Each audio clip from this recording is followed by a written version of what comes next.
Okay, hi everyone. Good evening.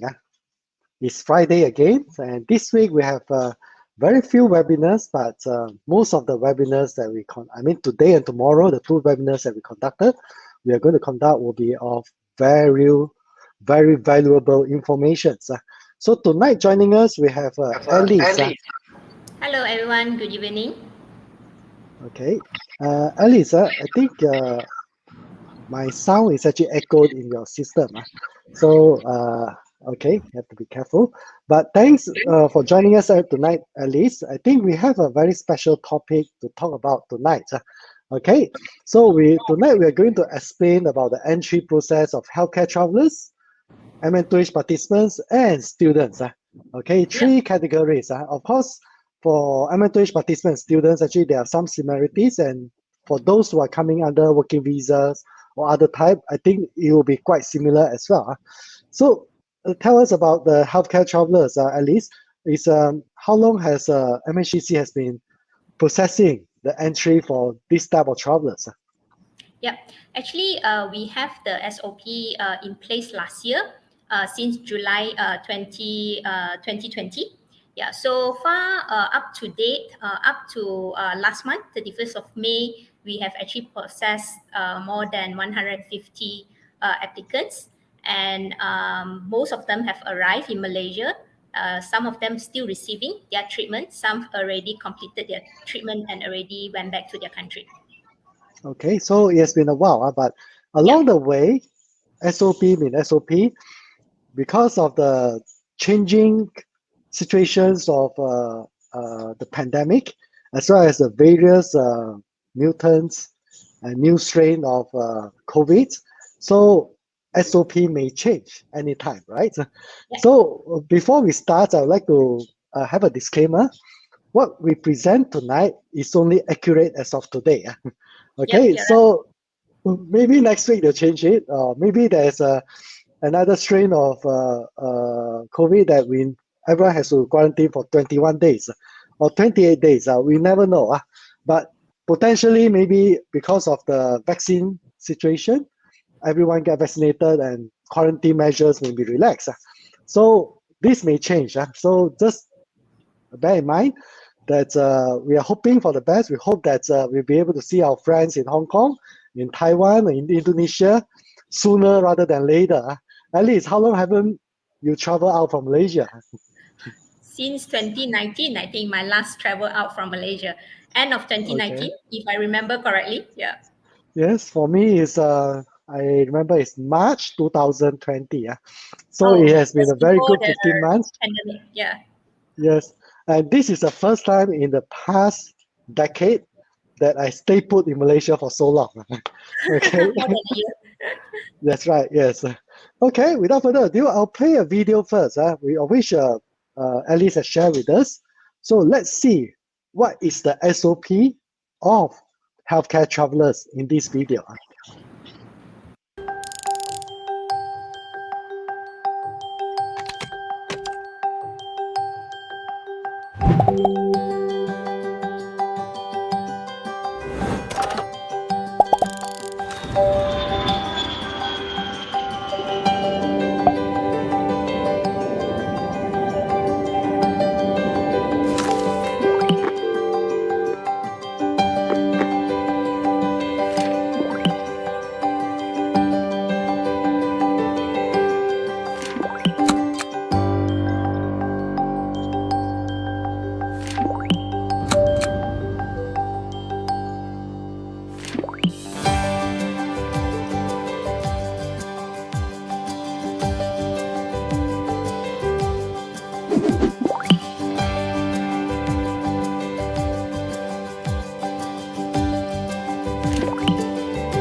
Okay.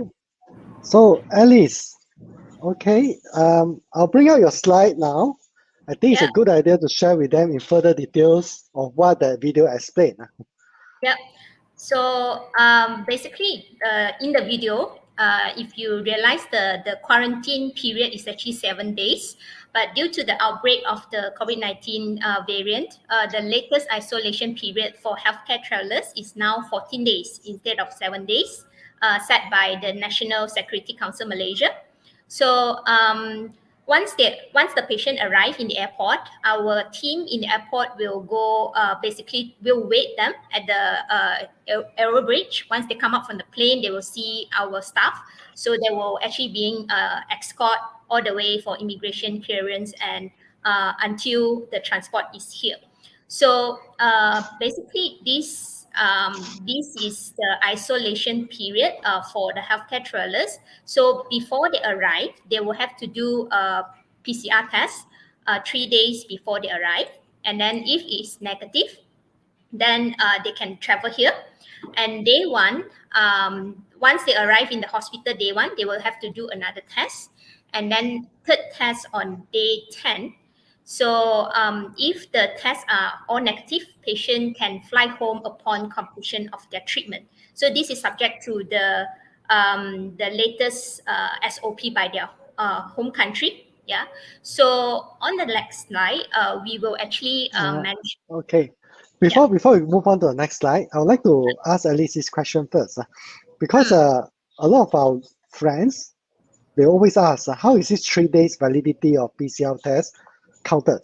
Okay, is Okay. it like, let's say if they are flying on Saturday, Mm. when is the earliest they should do this, they should perform this PCR swab test?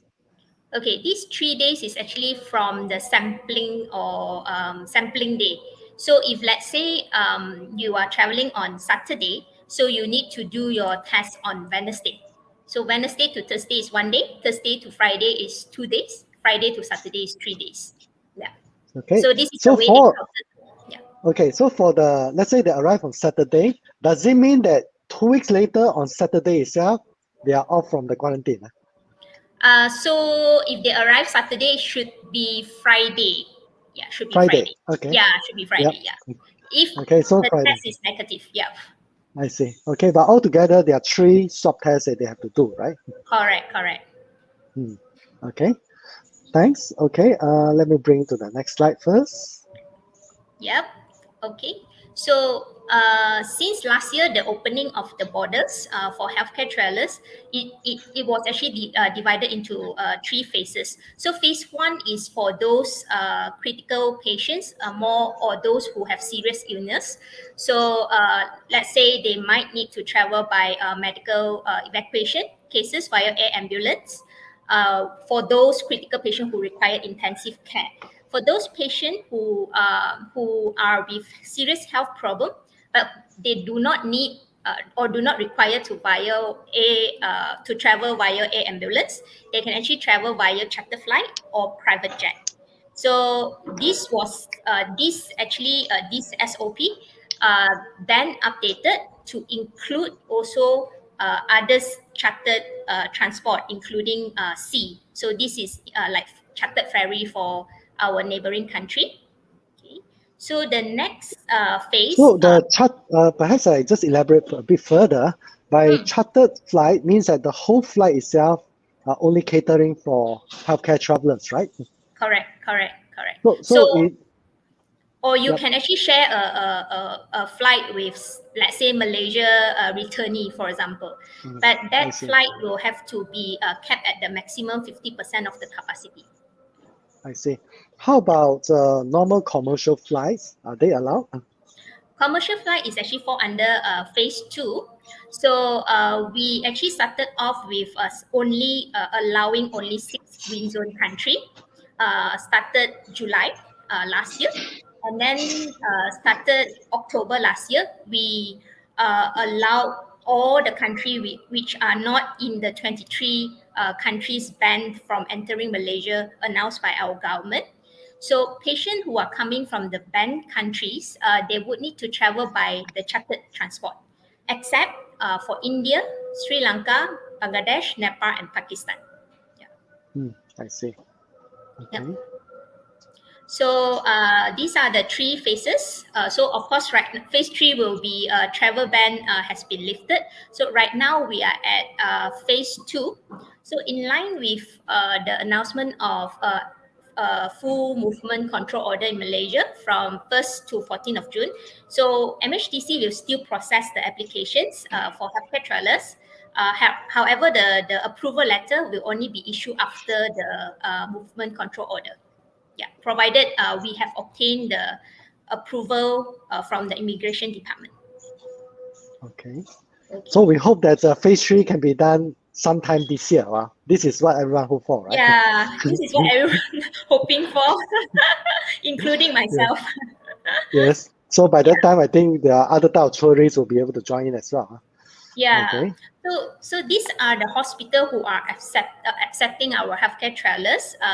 This is from Kuala Lumpur and Selangor, and also there are other hospital from other region as well in the next slide. So all these hospital, they are able to provide COVID tests, the PCR tests at their hospital, and then they also need to have the capacity to isolate or to quarantine the healthcare travelers and their companion in the hospital. This is according to their hospital internal isolation protocol. And of course, they would also need to be able to treat healthcare travelers or their companion if they contracted with COVID during the isolation period. And lastly, they need to be able to provide ambulance or transport from the hospital, from the airport to the hospital directly, because we this SOP, we actually put up this SOP to ensure the safety of the healthcare travelers and also the safety of our nation. So every step of upon arrival of the healthcare travelers are actually being they need to adhere to a very strict SOP putting in place to make sure that once they landed in the airport, then clear the immigration, everything. We will send the patient straight to the airport for isolation. I see. Yeah. Okay. So this is actually one of the video to show all of you a hospital room that the patient or the healthcare travelers will go through during the 14 days of isolation, because these are being asked by a lot of healthcare travelers. You know, they want to know what kind of room they are staying during the 14 days, because it's quite long, 14 days. So if you look at this video, everything is actually is quite complete with bathroom, with TV, with Wi-Fi, and I think this room later this particular hospital actually have a small balcony for the patient to get some fresh air as well. Yeah, and there is a Okay. sofa So, as well. Yeah, all right. Small sofa yeah. and a So balcony, right? yeah. Wow. It's a good place to actually do some exercise, actually. It That's is what big enough. concern a lot of people. Yeah. Okay. So I think that's right up almost, I mean, the part on the healthcare travelers, right? At least. Yep. Yep. So if let's say healthcare travelers are interested to come for their follow up, because we encounter a lot of inquiry from our assisting patient, meaning follow up patients. They have completed surgery, for example, and they might need radiotherapy or chemotherapy for cancer patient. So they actually liaise with their hospital to do all this, to go through all the approval process. So if anyone is actually interested to come into Malaysia for urgent treatment during this period, they can actually either contact us, MHTC, or if they already have any hospital that they have been going, they can actually contact the hospital directly.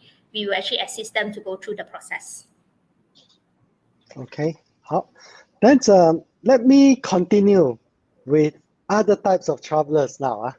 But what Alice mentioned just now actually applies, the 14 days period applies to all these 68 countries, which are not in the list of those considered to be a banned list or restricted list. There are three types of category. One is this list, the second type is restricted list, and the third type, which are the 5 countries listed here, which is India, Sri Lanka, Bangladesh, and Pakistan, Nepal. Basically, in these countries, Malaysian at the moment do not allow them to enter.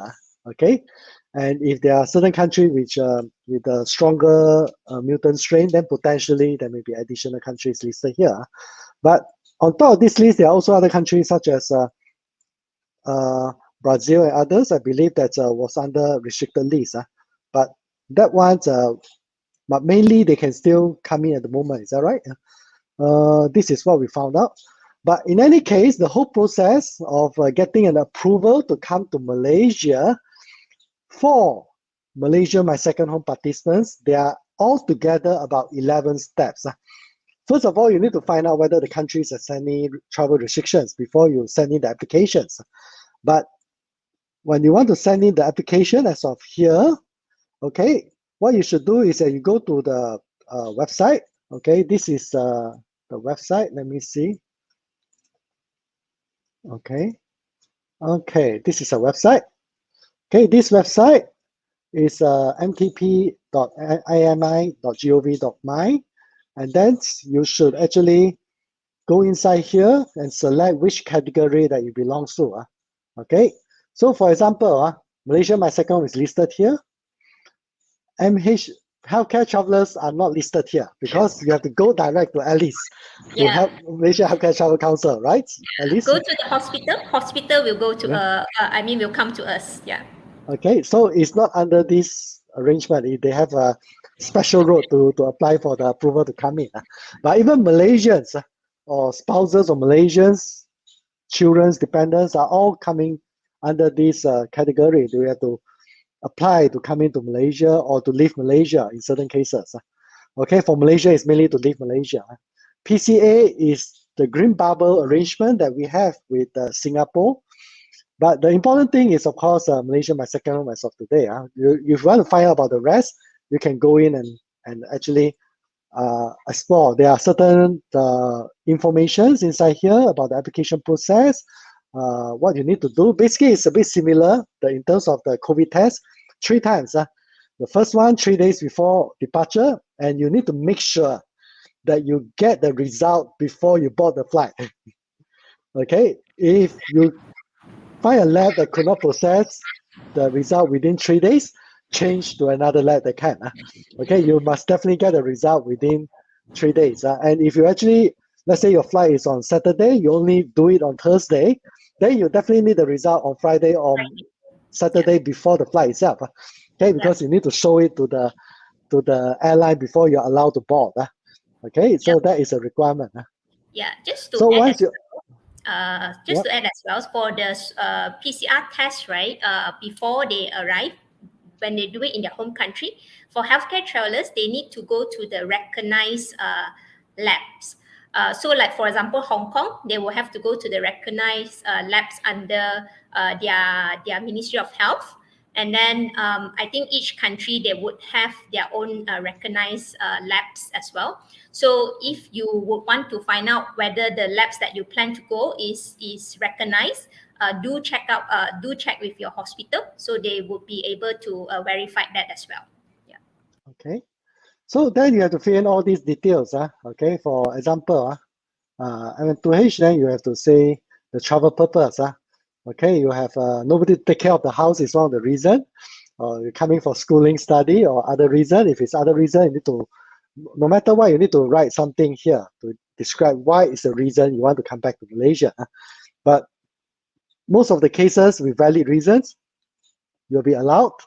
And there are certain category of which we need to highlight because of the certain restrictions of UK passport holders previously.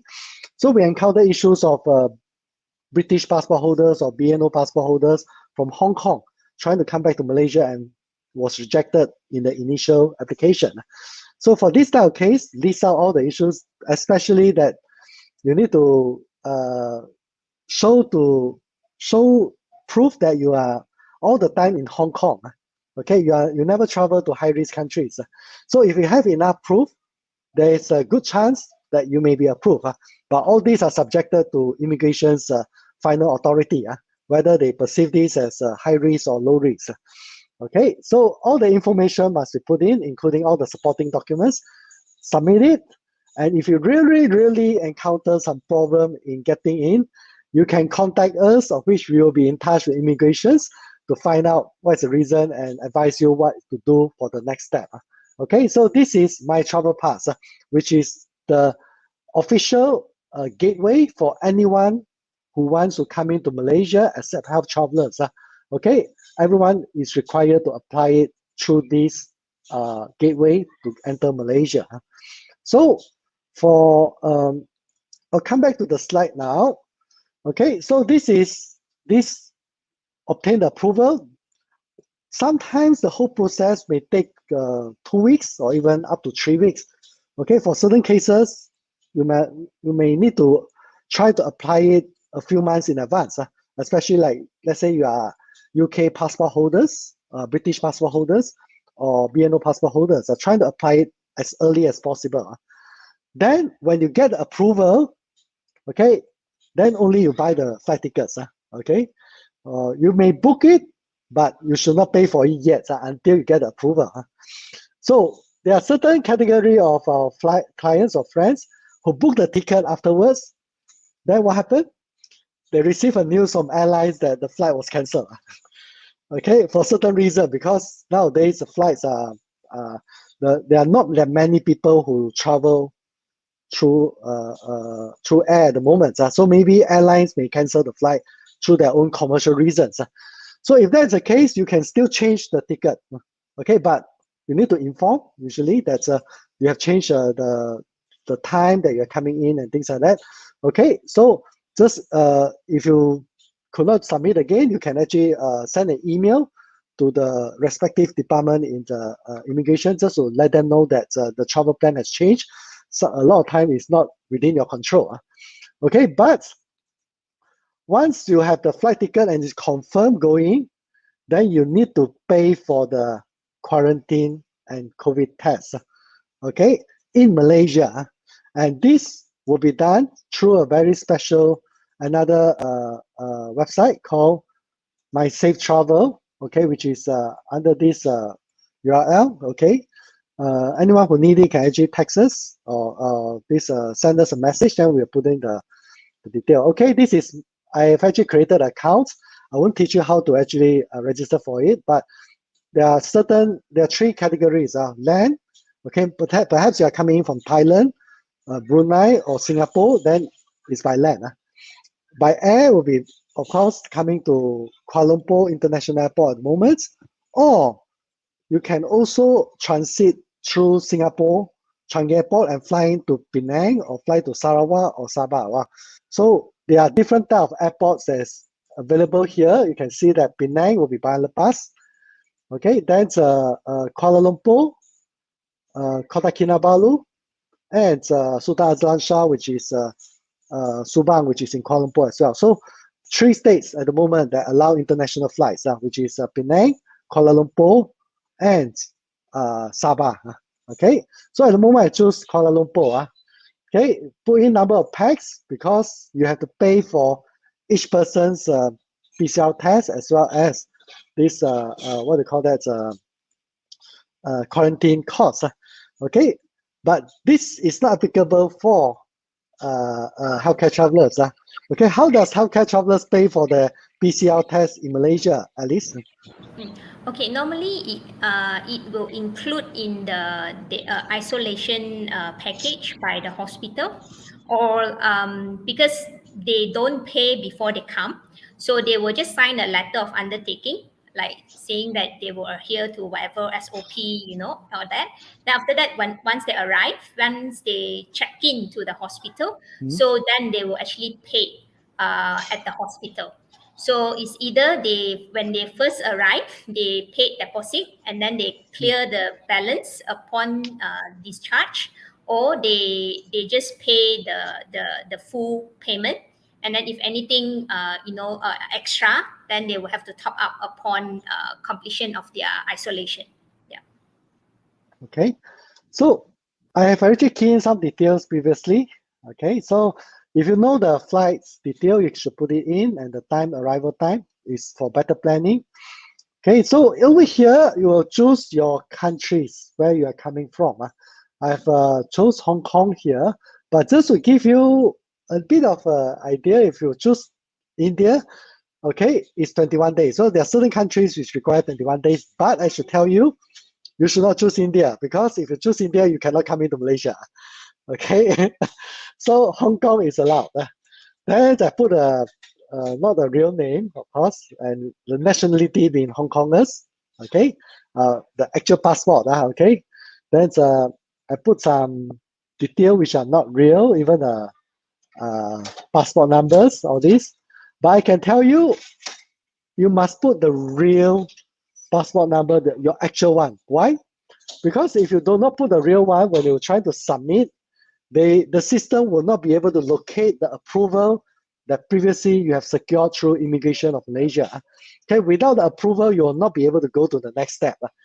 Okay, so this one is just for illustration reason that I've just put in all these studio, not the real informations. Okay, but it's a special case. But if you do not put in the real information, you will not be able to get it to the next page. Okay, so go to the next page. Oh, this is a dependent. Oh, sorry. I think I have to go back one area because I've chosen the wrong one. Let's say one person. Okay. If it's second person, I have to put in the what do you call that? Okay. Okay. So I'm putting some detail here so to get to the next stage. Okay. Once you get to the next stage, you'll be able to choose 3 different type of hotels. I mean, 3 different type of quarantine centers. One is the basic quarantine facilities, which is the government facilities. Okay, the cost will be 150 ringgit per day. And the premium, okay, which is, it comes with a lot of services, high-speed Wi-Fi, premium meals, okay, then flexible change of of arrival days. So maybe your flight change, you can also change it. Then you have a meet and greet service and customer service, and also sometimes there are even some a la carte menus for you to choose for the meals. Okay, so it's much better than basic quarantine facilities where basically you just have to follow what everyone else eats. So if you can't take nasi lemak, chicken curry, satay, all these spicy stuff in Malaysia, I would suggest that you better try premium and luxury category. Don't try to choose the basic quarantine facilities, because some of the meals are bound to have spicy meals. Okay, and the spicy meals, sometimes if you do not want spicy meals, there are only one type of meal available for you, which is kids meal. Okay, so you either have kids meal or the spicy meal, because they prepare the kids meal for those who cannot take the hot stuff. Okay, so I won't go deeper into the different hotel selection. I'll leave it to the last part. I'll come back to the slide first. Okay, you can see that. Okay, let me come back. So okay, then 3 days before the departure is to get a PCR test. You need to have this My Sejahtera apps. Okay, it should be used in your handphone. Okay, coming in a test, go to the quarantine center or the hotel to isolate for 14 days. Okay, then a second test on the 10th day is standard together, same as the healthcare travelers. Then when everything goes well, you'll be able to leave the quarantine station or the hotel, the quarantine hotel, on the 14 days, which is the final day of the quarantine period. Okay, so this is the process for the Malaysia My Second Home participants. Okay, so basically, for non-Malaysians, it is a prerequisite to pay online first to book the hotel or the quarantine facilities before you fly in. Okay, but for Malaysians, not necessary. You can pay upon arrival, but it's recommended to pay online. Okay, so if it's paid on behalf, let's say I pay for you, you need to show the proof of receipts. upon arrival. Okay, so but the payment side, as long as you bring enough cash, I think it can be settled one way or another. But for foreigners, definitely you have to show the payment before you arrive. Okay, because this record will be shared with the immigration, will be shared with the Ministry of Health, so everyone knows that where you'll be taken care of before you arrive in Malaysia. Okay, so payment of the link of the PCR test is the website I just showed you just now. And the quarantine charges for Malaysian and non-Malaysians. These are some of the potential charges for Malaysians. Okay, for Malaysia, the quarantine is about 1,400 ringgit now. Okay, so unless you have been evacuated from your country on humanitarian ground, even Malaysian has to pay for the quarantine center nowadays. Okay, so because it's our personal choice to travel. Then for non-Malaysians, there are other costs involved, which I will share later on the other costs.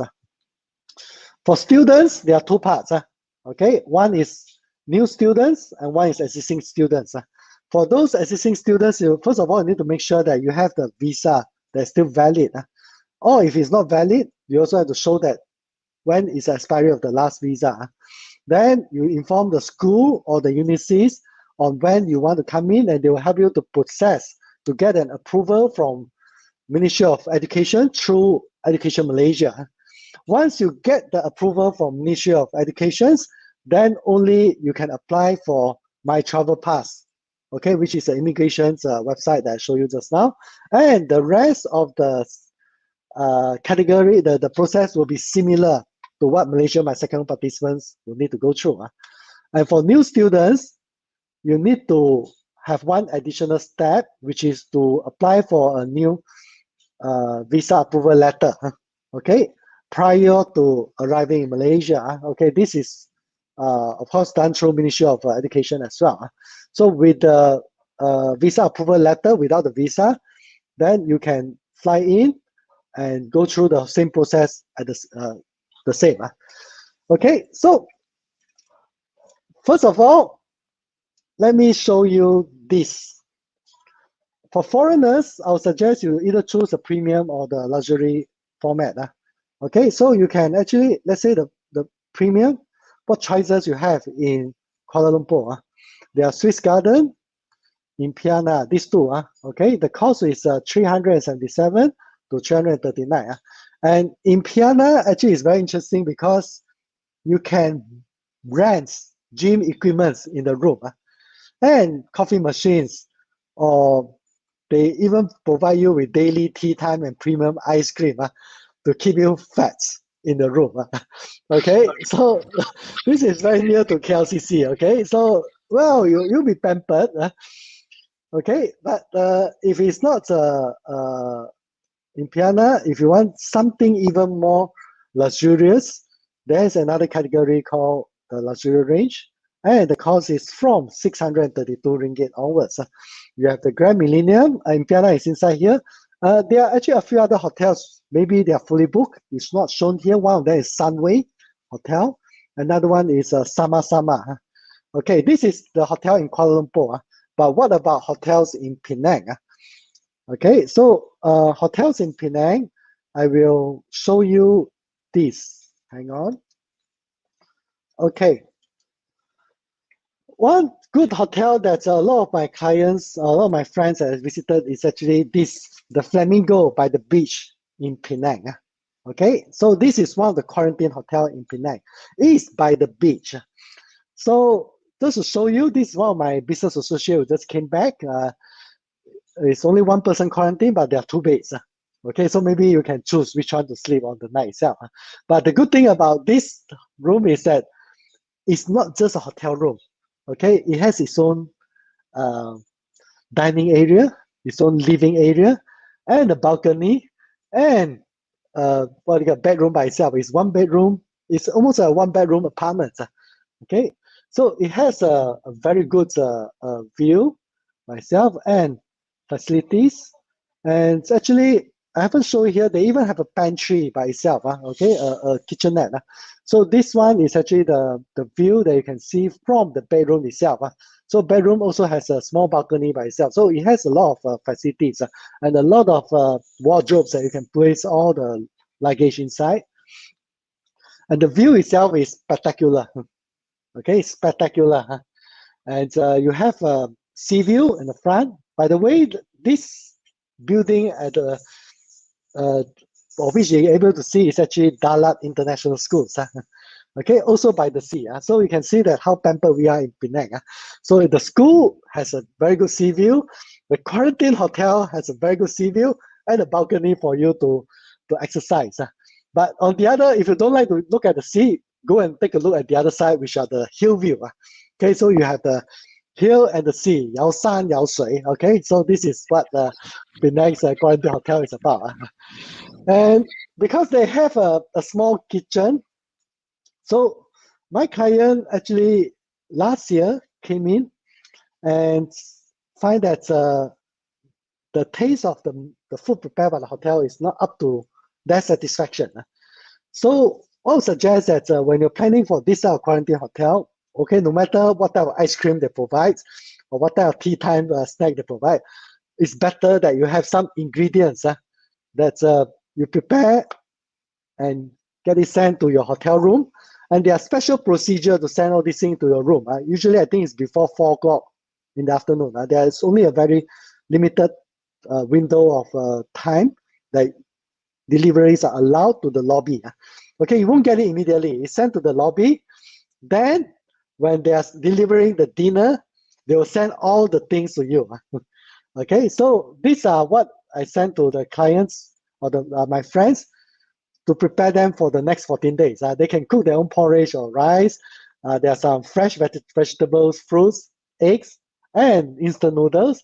And some, actually, we initially are sending some hot pots ingredients, but it was not allowed. But they can actually cook some hot pots in the room itself. Okay, so steamboat, I mean, and utensils. So if you can prepare some of these things before you arrive in Malaysia, that'll be great. Okay, at least the first few days you can have it.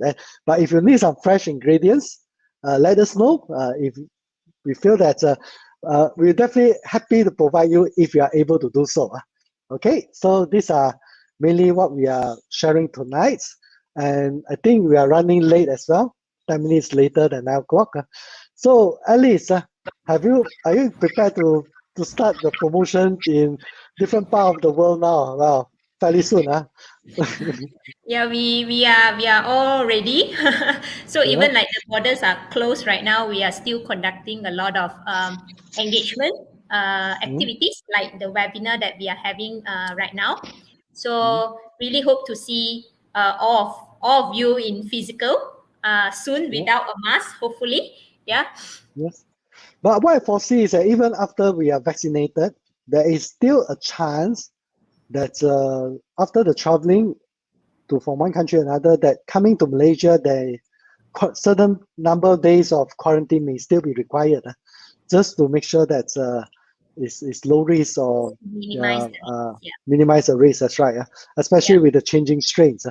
So even for that, I already prepare myself for all these potentials. Equipment or ingredients that we may have to bring up, okay, for traveling. Okay, Wow. so for let's say some of my colleagues travel to Taiwan, and maybe I have to travel to Hong Kong or travel to Singapore. These are maybe the things that I will get prepared, just to make sure that on both sides I can actually do it. But by the way, I already scheduled for the vaccine in early July. Okay, That's so good. Good. Yeah. I hope that with the vaccine, then you will start preparing for you actually reduce the risk for my traveling. So now Malaysia is actually getting faster in the vaccinations, right, Alice? Yep. So right now we are also the government also engaging private hospital to give the vaccination as well. Before this, it wasn't a need to actually have private hospital to do the vaccination, because the supply of the vaccine was quite slow and the quantity was very minimal. So that was the reason why at the first phase, it was being vaccinated in the government hospital. So right now with the stable supply, so the government has now engaged the private hospital to actually administrative the vaccine. Yeah. Okay. One of the member hospital in Penang, okay, I won't name it, in Penang, now they even offer some vaccinations commercially. I mean, potentially commercially, because they're trying to source it directly from the distributors. Okay, so potentially, I think vaccine may be another category of service that everyone may require every now and then, because maybe we can get it this year, but next year we may need a booster, and by the time comes, well, you can choose where you want to have the booster. Okay. Yep. So I think yesterday 3rd of June, it was actually announced that the government now allowed the state government or the private hospital to actually purchase the vaccine. So the government can actually facilitate that. So foresee the vaccination plan will be really expedite with that announcement. And like you say, it could be a very common thing in the future, like let's say like HPV vaccine, where you get like 3 doses, and then you may not need to top up or booster. Hep C, Hep B, and all that, you may need a booster. So it might become a very common thing in the future. Just to share with our friends who may not be familiar with how the vaccination program in Malaysia work. Currently, we are having Pfizer, BioNTech, Sinovac, and the third one will be AstraZeneca. These are the 3 main ones that we are using. And based on the news announcement by our vaccination minister, okay, so I think by the end of 2020, we'll be having more than 100% of the required dosage for the population of Malaysia. And out of that, about 70% is coming from Pfizer, BioNTech, and the other 30% will be from the rest. But that is before US announced that they are going to release the vaccine to COVAX, okay, for distributions. So Malaysia, as of today, the news will be getting some of this COVAX supply as well. So I think we'll be flush with vaccines towards the end of the year. But of course, we also hope to get it as soon as possible, because the faster we get the vaccine, we hope that the pandemic situation in Malaysia will be getting better along the way.